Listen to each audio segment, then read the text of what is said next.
اللہ تیرا ہے احسان، روز نمازیں اور قرآن ہے یہ سب روح ایمان، نور رمضان، نور رمضان، نور رمضان،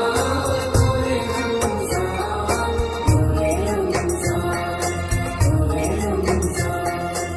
قرآن کریم کے سورہ بقرہ میں اللہ تعالیٰ فرماتا ہے کہ اے ایمان والو، تم پر روزے فرض کیے گئے ٹھیک اسی طرح جس طرح تم سے پہلے آنے والے لوگوں پر فرض کیے گئے تھے، تاکہ تم متقی اور پرہیزگار بن جاؤ۔ یہی وجہ ہے کہ بدھ مت، یہودی، عیسائی، پارسی مذاہب میں روزے کے ایام اور تبدیلیوں کے ساتھ روزے رکھنے کے رواج موجود ہے، مگر ان تمام مذاہب میں مسلمانوں پر 30 روزے فرض کیے گئے تھے۔ اس کا خصوصی اہتمام نظر آتا ہے اور تمام مسلمان اللہ کی خوشنودی کے لیے روزوں کا خصوصی اہتمام کرتے ہیں۔ میں ہوں مسافر پاکستانی مختار احمد بھائی جی، اور میں آج نہ بتاؤں گا آپ کو کوئی قدیم تہذیب، نہ ہی کوئی قدیم عمارت، نہ ہی کوئی قدیم تاریخ، اور نہ ہی مساجد اور مزار۔ آج میں آپ کو آگاہی دوں رمضان المبارک کے آغاز کے متعلق، لہٰذا میں آپ کو بتاؤں کہ روزے کی تاریخ کچھ اس طرح ہے کہ روزہ دراصل اردو زبان کا لفظ ہے، جسے عربی میں سوم، سنسکرت میں ورت اور انگریزی میں فاسٹنگ کہا جاتا ہے۔ دین اسلام کی آمد سے قبل بھی کسی نہ کسی صورت میں روزے موجود تھے، جس کے شواہد تمام الہامی کتابوں میں ملتے ہیں، اور یہی وجہ ہے کہ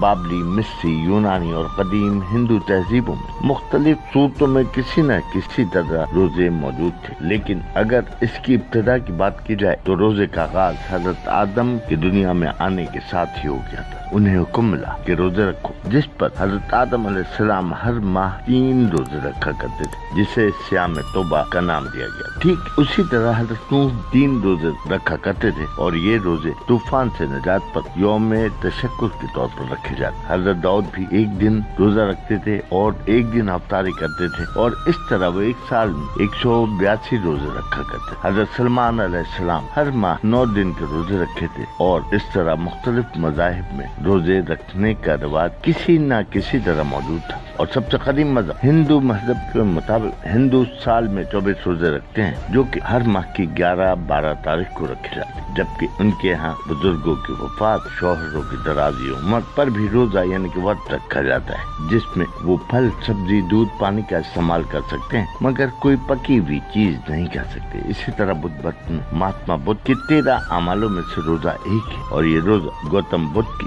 برسی کے علاوہ 4 دن رکھے جاتے ہیں، جس میں گوشت کھانا منع ہوتا ہے، جبکہ روزے کی حالت میں گناہوں کا اعتراف اور توبہ بھی کی جاتی ہے۔ یہودیوں میں بھی یوم کفارہ کے طور پر روزے رکھے جاتے ہیں، اور سال میں اس طرح کے 6 روزے رکھے جانے کے رواج۔ مسیح برادری و دیگر مذاہب میں بھی روزے رکھنے کا نہ صرف رواج موجود ہے، بلکہ اسے اللہ کی خوشنودی اور گناہوں سے توبہ کے طور پر استعمال کیا جاتا ہے۔